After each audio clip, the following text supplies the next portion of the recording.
नमस्ते साथियों, स्वागत है आपका श्री श्याम ऑनलाइन क्लासेज में। कल हमने पढ़ा था प्रश्नावली 1 के 1.1 परिमेय और इसकी बेसिक जानकारी ली थी कि परिमेय संख्या क्या होती है, अपरिमेय संख्या क्या होती है, परिमेय किन संख्याओं से बनी होती है, जैसे पूर्ण संख्या, पूर्णांक संख्या, प्राकृत संख्याओं से परिमेय संख्याएं बनी होती है। आज हम पढ़ेंगे 1.1 प्रश्नावली, जिसका पहला क्वेश्चन है निम्नलिखित संख्याओं को अभाज्य गुणनखंडों के गुणनफल के रूप में व्यक्त कीजिए। जैसे मान लो 140 भाज्य दिया हुआ है, इसके अभाज्य गुणनखंड के रूप में लिखना है, यानी कि पहले हमारे को 2 का भाग लगाना है, 2 के बाद में 3 का, 5 का, 7 का, 11 का, 13 का, 17 का, ये होती है अभाज्य संख्याएं। तो इनके गुणनखंड भी हमारे को अभाज्य ही करने हैं। तो पहला ये दे रखा है कि 140, हम 140 के अभाज्य गुणनखंड करेंगे तो पहले भाग हम 2 का लगाएंगे, 2 का भाग 14 में गया 7 बार, यहाँ 0 लगा, फिर यहाँ 3 5 बार गया, फिर यहाँ अगली संख्या 3 है, 3 का भाग इसमें नहीं जाएगा क्योंकि अंकों का योग 3 + 5 करने पर 8 आ रहा है, यानी कि 3 का भाग नहीं जा रहा है, तो आगे संख्या है 5। तो 5 का भाग लगाएंगे तो ये गया 7 बार, फिर 7 का भाग 1 बार गया, यानी कि इसका उत्तर क्या होगा, 140 के अभाज्य गुणनखंड होंगे, 2 कितने हैं, 2 है, तो 2 की पावर 2 गुणा 5 गुणा 7। ये पहला क्वेश्चन अपने पहले का पहला उत्तर हो गया, यानी कि अभाज्य गुणनखंडों के गुणनफल के रूप में व्यक्त कर दिया। इसी का दूसरा दे रखा है 156, उसका हमारे को करना है अभाज्य गुणनखंड। तो पहले भाग लगाएंगे, पीछे 6 सम संख्या है, 2 का भाग जाएगा, 15 में 7 बार गया, बचा यहाँ पे 8 बार गया, फिर यहाँ 2 का भाग लगाएंगे, यहाँ 3 बार गया, यहाँ 9 बार गया, फिर 3 का भाग जा रहा है, 3 के बाद में 3 एकम 3, 3 3 का 9, फिर बाद में 13 में 13 एक अभाज्य संख्या, यानी कि 13 का भाग जाएगा, तो 13 का भाग लगाया, 1 बार गया। उसके बाद में 156 के हमारे को लिखना है कि क्या क्या गुणनखंड हो रहे हैं, 2 कितने हैं, 2 है, तो 2 की घात 2 हो गई, गुणा करेंगे 3, गुणा करेंगे 13 से, ये हो गया दूसरा। इसी प्रकार से हम तीसरा के ही अभाज्य गुणनखंड हम करेंगे। तो तीसरे के अभाज्य गुणनखंड करने के लिए ये क्वेश्चन पहले का तीसरा 3825 दिया हुआ है। पहले अंकों का योग करेंगे, 8 और 3 11 हो रहे हैं, 11 और 2 13, 13 और 5 18, 18 के अंदर 3 का भाग जा रहा है, तो पूरी संख्या के अंदर ही 3 का भाग जाएगा, 3 एकम 3, 3 दूना 6, बचे यहाँ पे 2, 3 7 21, फिर यहाँ बचा 15 हो गए, 3 पंजो 15।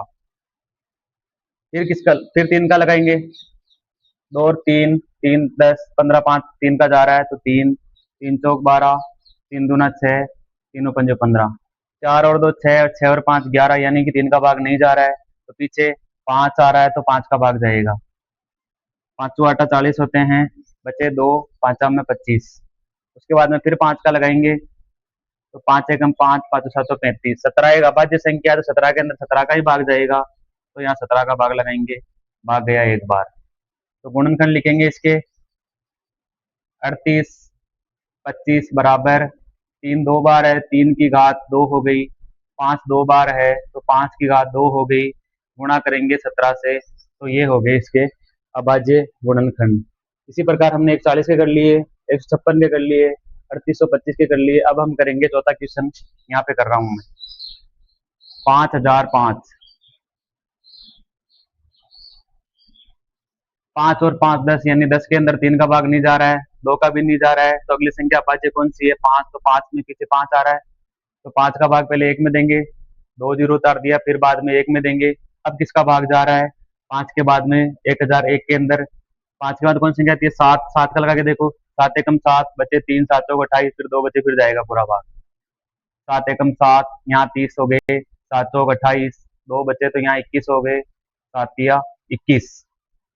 143 के अंदर 7 के बाद में अभाज्य संख्या आती है 11, तो 11 का लगाओ भाग, 11 एकम 11, यहाँ 3 हो गए, 33 के अंदर 3 बार गया, 13 एक अभाज्य संख्या है, तो 13 का ही भाग जाएगा, यहाँ पे 1 आ गया। उसके बाद में यहाँ पे लिखना है अपने को उत्तर कि 5005 के अभाज्य गुणनखंड क्या हो रहे हैं, 5 गुणा 7 गुणा 11 गुणा 13, ये हो गया। उसके बाद में यहाँ पांचवा, यहाँ करेंगे 74 29, इसमें भाग 2 का नहीं जा रहा है, 3 का नहीं जा रहा है, 5 का नहीं जा रहा है, 7 का नहीं जा रहा है, 11 का भी नहीं जा रहा है, 13 का भी नहीं जा रहा है, 17 का लगाते हैं। 17 चौक 68 हो गए, बचे 6। 17 ती 51 होते हैं, बच गए 11। 17 साते 119 होते हैं। उसके बाद में 17 के बाद में अभाज्य संख्या आती है 19। 19 का लगा देते हैं, 19 एकम 19, 19 दूना 38 हो गया। यहाँ 57 के अंदर 19 थी, 57 होते हैं, और 23 भी अभाज्य संख्या है, तो 23 में 23 का भाग जाएगा, तो एक बार गया। उसके बाद में 74 29, इसके हम अभाज्य गुणनफल लिखते हैं, तो 17 गुणा 9 गुणा 23, ये अपना हो गया क्वेश्चन नंबर 1 का 5वां। सभी के सभी क्वेश्चन हमने कर लिए हैं। इसके बाद में अगला क्वेश्चन आता है क्वेश्चन नंबर 2। उसके बाद में क्वेश्चन नंबर 2 है, पूर्णांकों के निम्नलिखित युग्मों के एचसीएफ और एलसीएम ज्ञात कीजिए तथा इसकी जांच कीजिए कि दो संख्याओं का गुणनफल बराबर एचसीएफ गुणा एलसीएम होता है या नहीं। पहले तो हमारे को एचसीएफ और एलसीएम ज्ञात करने हैं, उसके बाद में हमारे को जांच भी करना है कि दो संख्याओं का गुणनफल बराबर एलसीएम गुणा एचसीएफ होता है या नहीं। यानी जांच ये होगी कि एलसीएम को गुणा करेंगे एचसीएफ से, बराबर आना चाहिए ए गुणा बी, यानी कि पहली संख्या गुणा दूसरी संख्या के। तो हमारा उत्तर सही है, वरना गलत है, ये हमारे को जांच करनी है। तो मैं इसके पहले 26 के निकालूंगा, उसके बाद में यहाँ 91 का निकालूंगा। यहाँ 2 का भाग गया, 13 बार गया, फिर 13 का भाग गया इसके अंदर एक बार, तो ये हो गया 2 गुणा 26 के गुणनफल हो गए 2 गुणा 13। इसी प्रकार हम 91 के निकालेंगे, तो 91 के अंदर भाग जाएगा 7 का, 7 एकम 7, यहाँ 7 या 21, यहाँ भी 13 आ गए, और भाग फिर 13 का गया एक बार। तो 91 के गुणनफल हो गए 7 गुणा 13। ये तो हमने अभाज्य गुणनफल निकाल लिए इसके। अब उसके बाद में हमारे को एचसीएफ और एलसीएम इन संख्याओं के ज्ञात करने हैं। तो यहाँ पर लिखूंगा मैं एलसीएम संख्या 26 और 91 बराबर, यहाँ पे इसमें हमारे को छोड़ना कुछ भी नहीं है। जैसे मान लो कि यहाँ 2 की घात 1 है, तो यहाँ पर 2 हमारे को लेना पड़ेगा। 7 भी यहाँ आ रहे हैं, तो 7 हमारे को लेना पड़ेगा। 13 यहाँ 2 बार आ रहे हैं, 13 को हमारे को एक बार ही लेना पड़ेगा। इसी प्रकार एचसीएफ निकालते हैं, तो एचसीएफ निकलेगा 26 और 91 का। एचसीएफ निकालेंगे तो देखो इसमें 2 कॉमन आ रहा है, इसमें 2 है, लेकिन इसमें 2 नहीं है, लेकिन इसमें 13 है, इसमें भी 13 है, तो एचसीएफ बराबर होगा 13, क्योंकि दोनों में कॉमन फैक्टर आ रहा है, वही होता है एचसीएफ। तो हमने इसका एलसीएम गुणा करने पर आ रहा है, 2 को 7 से गुणा किया 14, 14 को 13 से गुणा करने पर 14 को 13 से गुणा करने पर 13 चौक 52, 13 कम 13 और 5 एक 82, यानी कि हमारे गुणा करने पर आ रहा है 182। तो एलसीएम तो आ गया 182, एचसीएफ आ गया 13। अब हमारे को जांच करनी है कि एलसीएम गुणा एचसीएफ बराबर ए गुणा बी होता है कि नहीं होता है। तो यहाँ हम लिखेंगे, यहाँ कर रहा हूं मैं, जांच करने पर, जांच करेंगे एलसीएम गुणा एचसीएफ बराबर ए गुणा बी, यानी कि एलसीएम का मान क्या है 182 गुणा एचसीएफ का मान क्या है 13, बराबर संख्याएं कौन कौन सी दे रखी है हमारे को 26 और 91, 26 और 91। तो यहाँ ए का मान 26 हो गया, इसका मान 91 हो गया। अगर मैं इसको गुणा करूंगा तो 13 दूना 26, 2 हासिल के लगे, 13 पंजो 65, 13 सेकेंड 91, 13 आटा 104 और 106 हो गए। यहाँ पर 10 लग गए, 13 एकम 13 और 10 23 हो रहे हैं, यानी कि 23 66 आ रहा है। बराबर में इसको गुणा करने पर भी 23 66 आएगा, क्योंकि 13 गुणा 2 गुणा 91 कर सकते हैं। तो 13 को हमने 182 से यहाँ गुणा करना था, तो हमने 182 से गुणा करने पर वही संख्या आ रही है 23 66 बराबर 23 66। तो हमारा ये इधर वाला एलएचएस भी बराबर है आरएचएस के, तो ये हो गया सिद्ध कि ये अपना उत्तर सही है। क्वेश्चन नंबर 2, इसका दूसरा 510 और 92 का। तो हम निकालेंगे अभाज्य गुणनखंड पहले। तो इसमें 2 का भाग गया, 2 दूना 4, 1 बचा, 2 पंजो 10, 1 2 पंजो 10। उसके बाद में 5 और 5 10 और 2 12 हो रहे हैं, 12 के अंदर 3 का भाग जा रहा है, तो संख्या में भी 3 का भाग जाएगा। तीनों आटा 24 हो रहा है, 1 बचा, तीनों पंजो 15 हो रहा है। 8 और 5 13 में नहीं जा रहा है 3 का भाग, तो भाग लगाएंगे 5 का, 5 एकम 5, 3 बचे 5 7 35, 17 एक अभाज्य संख्या, 17 का ही भाग जाएगा। इसके तो ये हो गए। इसके बाद में इसका निकाल रहे हैं, 2 का भाग लगाया 46 बार गया, फिर 2 का भाग लगाया 23 बार गया। 23 एक अभाज्य संख्या है, तो 23 के अंदर 23 का ही भाग जाएगा। तो यहाँ लिखना है 510 के फैक्टर क्या आ रहे हैं गुणनखंड, 2 गुणा 3 गुणा 5 गुणा 17। उसके बाद में 92 के क्या आ रहे हैं, 2 की घात 2 हो गई, 23 हो गया। अब निकालेंगे हम इनके एलसीएम और एचसीएफ। तो एलसीएम में निकाल रहा हूँ 510 और 92 का। एलसीएम में लेते हैं, कल मैंने बताया था कि एलसीएम में लेते हैं बड़ी घात जिसकी होती है उसको लेते हैं, और कुछ भी नहीं छोड़ना है बचा है जो। तो यहाँ 2 की घात 2 आ रही है, तो यहाँ भी मैं क्या लिखूंगा, 2 गुणा 2। यहाँ 1 आ रही है तो मैंने 2 की घात बड़ी ले ली। उसके बाद में यहाँ 3 आ रहा है तो छोड़ना नहीं है इसको भी। गुणा में 5 आ रहा है, 5 को भी नहीं छोड़ना है। गुणा में 17 आ रहा है, 17 को भी नहीं छोड़ना है। उसके बाद में यहाँ पे 23 आ रहा है तो 23 को भी नहीं छोड़ना है। उसके बाद में 80F 510 और 92 इनको गुणा करेंगे भी। उसके बाद में देखो यहाँ फैक्टर हो रहे हैं इसके, कॉमन आ रहा है 2, यहाँ 2 इसमें से 2 ले लेंगे। यहाँ 3 है, यहाँ 3 नहीं है, यहाँ 5 है, यहाँ 5 नहीं है, यहाँ 17 है, यहाँ 17 नहीं है। तो 80F दो इस संख्याओं का 2 या तो आपस में गुणा करने पर आ रहा है 23,460 और अपना 80F आ रहा है 2। अब यहाँ पर क्या करेंगे, हम उत्तर की जांच करेंगे। तो यहाँ लिखेंगे जांच करने पर एलसीएम गुणा एचसीएफ बराबर होता है ए गुणा बी, यानी पहली संख्या गुणा दूसरी संख्या। तो अपना एचसीएफ क्या आ रखा है, एलसीएम आ रखा है 23,460, उसको गुणा करेंगे 2 से। बराबर में संख्याएं क्या दी हुई है, 510 गुणा 92। इन संख्याओं को आपस में गुणा करने पर और इन संख्याओं को आपस में गुणा करने पर, तो इसको गुणा करेंगे तो यहाँ 0 आ गया, यहाँ 2 छक्की 12, 1 बचा, 2 चौके 8, 1 9 हो गया, 2 तिया 6, 2 दूना 4। इनको आपस में गुणा करने पर ही 510 यानी 51 को हम गुणा करेंगे 92 से। 2 एकम 2 आ गया, 5 दूना 10, 9 एकम 9, यहाँ पर आ गया 19 का लगा 1, 5 नम 45 और 1 46। ये 0 था, ये 0 यहाँ उतार दिया, तो 46,920, यानी कि ये दोनों भी बराबर आ रहे हैं, यानी एलएचएस बराबर हो रहा है अपने आरएचएस। तो ये भी अपना जो एलसीएम और एचसीएफ निकाला ना हमने, वो भी सही है और उत्तर की जांच भी हमारी हो गई। उसके बाद में दूसरे का तीसरा है 336 और 54। 336 और यहाँ 54, ये कार्य आप रफ में भी कर सकते हो। 2 का भाग लगाएंगे 1 बार गया, यहाँ 13 में 6 बार गया, यहाँ 8 बार गया। फिर 2 का भाग लगाएंगे, यहाँ 8 बार गया, यहाँ 4 बार गया। उसके बाद में फिर 2 का भाग लगाएंगे, यहाँ 4 बार, यहाँ 2 बार। फिर 2 का लगाएंगे, यहाँ 21 बार गया। 21 के अंदर 3 का भाग जाता है, 7 बार गया। 7 के अंदर 7 का ही भाग जाता है। इधर 54 है, 54 के अंदर 2 का भाग दिया तो 2 बार, 7 बार। फिर उसके बाद 27 के अंदर 3 का भाग जाएगा 9 बार। फिर 3 का जाएगा 1 बार, 3 बार। उसके बाद में 3 का लगाएंगे 1 बार गया। तो यहाँ पे लिखना है 336 के फैक्टर क्या हुए, 1 2 3 4, यानी 2 की घात 4 गुणा 3 गुणा 7। ये तो हो गया 336 के फैक्टर हो गए।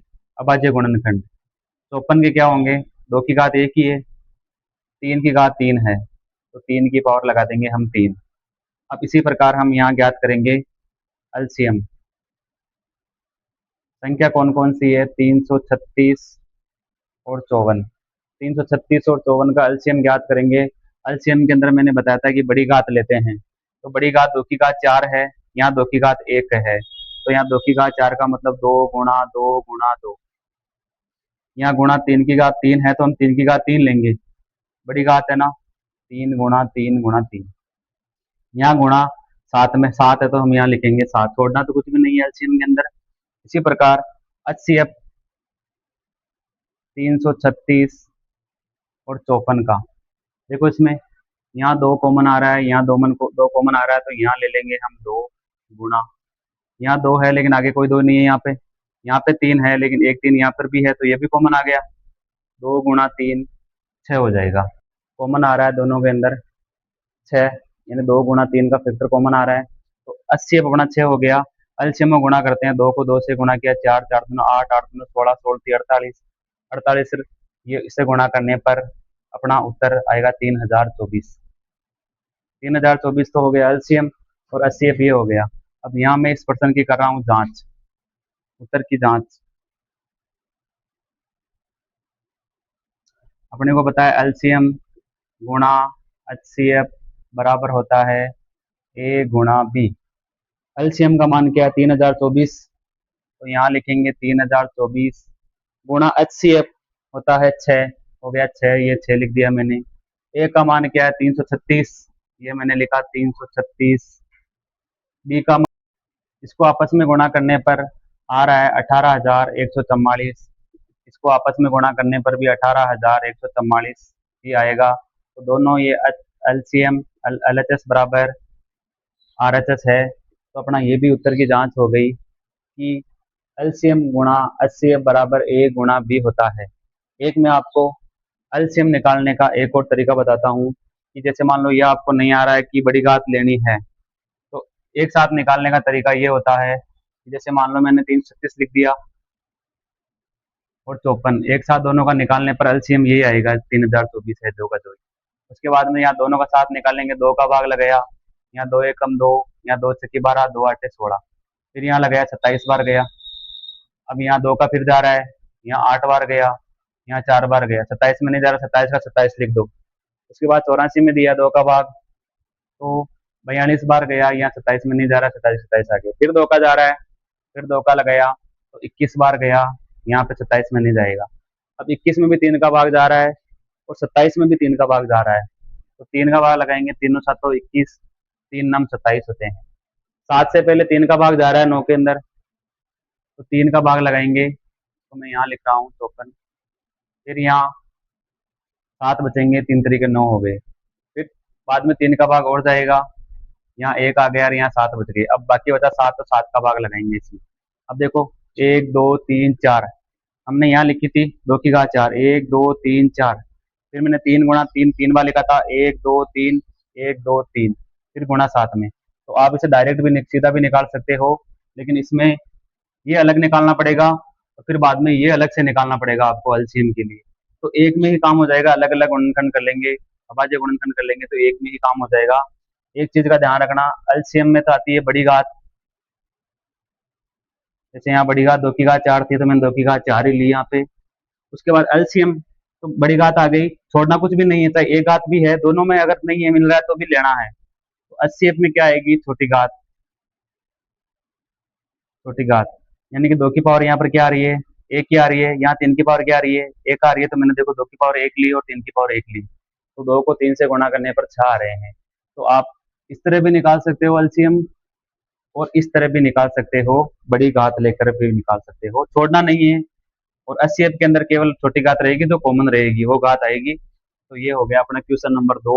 अब आगे हम पढ़ेंगे क्वेश्चन नंबर 3। अब क्वेश्चन नंबर 3 है, अभाज्य गुणनखंड विधि द्वारा निम्नलिखित पूर्णांकों के एचसीएफ और एलसीएम ज्ञात कीजिए। हमारे को इसमें जांच वगैरह नहीं होती, 3 वाले में जांच नहीं होती, 2 वाले में जांच होती है।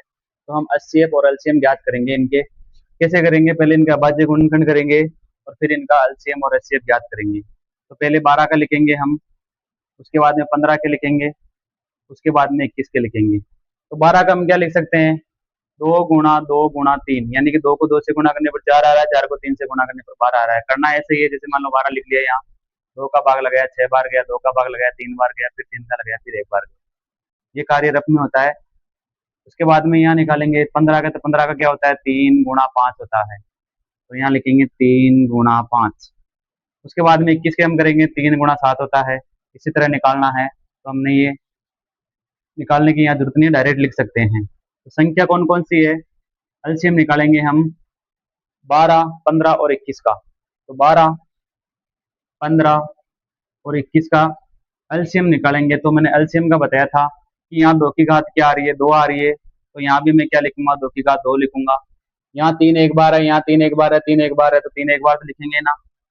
उसके बाद में यहाँ 5 है, यहाँ 7 है, छोड़ना तो है ही नहीं कुछ भी, तो 5 और 7 ये हमने लिख दिया। 2 को 2 से गुणा किया, 4 4 को 3 से गुणा किया, 12 12 पंजे 60, 60 को 7 से गुणा करने पर 420 आ रहे हैं। तो 420 अपना एलसीएम आ गया। उसके बाद इन्हीं का हम निकालेंगे एचसीएफ। तो एचसीएफ पे हम लेते हैं कॉमन फैक्टर, यानी तीनों में कॉमन क्या क्या है। तो 12, 15, 21। तो देखो, दो इसमें है लेकिन दो दोनों में नहीं है। तीन इसमें है, तीन इसमें भी है, तीन इसमें भी है, तो तीनों में कॉमन आ रहा है। और छोटी घात ये तीन, तो तीनों में कॉमन आ रहा है, तो अपना एचसीएफ क्या आ जाएगा, 3 आ जाएगा। इसमें कोई जांच नहीं होगी, हमारे को ये बताना है कि एलसीएम और एचसीएफ क्या आएगा। इसी प्रकार दूसरा क्वेश्चन ये है 17।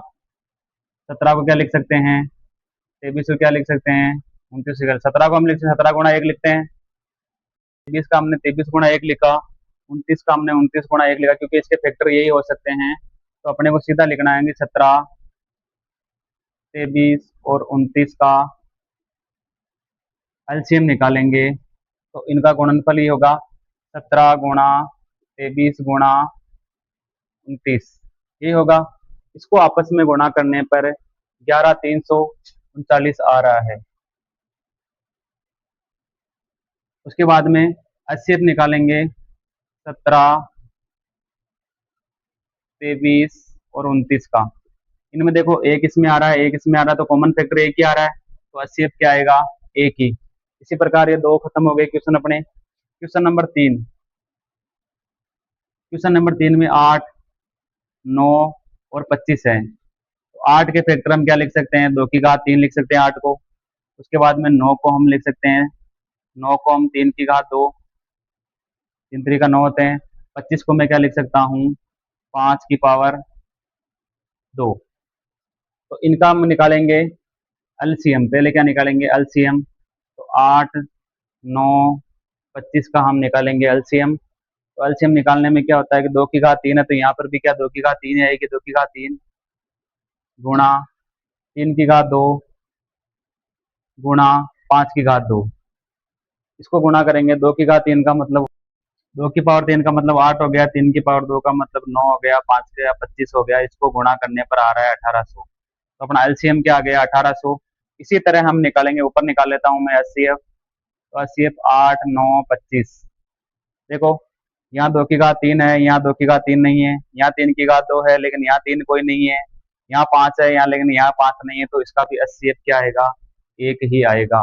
क्योंकि कॉमन केवल एक ही हो सकता है, मैं इसको एक लिख सकता हूँ गुणा के अंदर, तो भी वही आएगा। तो कॉमन क्या आ रहा है, एक। तो एचसीएफ भी अपना क्या आएगा, एक। इसी प्रकार ये क्वेश्चन नंबर 3 अपना खत्म हो गया। इसी प्रकार क्वेश्चन नंबर 4 पढ़ते हैं आगे हम।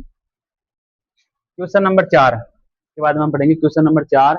एचसीएफ 306 और 657 का 9 दिया हुआ है, यानी एचसीएफ अपने को संख्याओं का दे रखा है 9।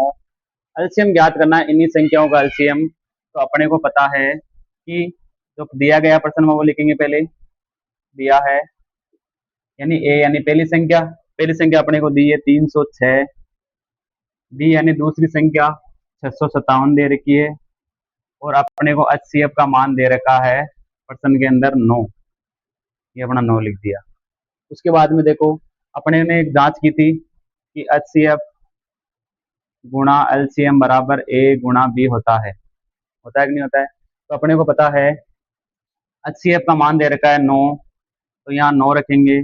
एलसीएम अपने को प्रश्न में पूछ रहा है, ज्ञात करना है अपने को, तो एलसीएम का एलसीएम रख देंगे। ए का मान 306 दिया हुआ है और बी का मान 657 दिया गया है। ये तो अपने ये दिया हुआ है। अब ये संख्या 9 गुणा में है, इधर आने के बाद भाग में हो जाएगी, तो मैं एलसीएम बराबर ये संख्या भाग में चली जाएगी, 306 गुणा 657 बटे हुए में क्या आ जाएगा, 9 आ जाएगा। 9 के पाड़े से हम काटेंगे इसको, तो ये 9 के पाड़े से कट रहा है, 9 एकम 9, 9 तीस 27, 3 बचे 9 चौका 36। तो एलसीएम बराबर 34 गुणा 657। तो जैसे ही हम ये करेंगे तो अपने पास एलसीएम का मान आया 22,338। तो ये अपना क्वेश्चन नंबर 4 का आंसर होगा। और एलसीएम में पूछ रहा है संख्या का, तो यहाँ लिखेंगे आता है एलसीएम 306 और 657 का 22,338, और ये अपना है उत्तर।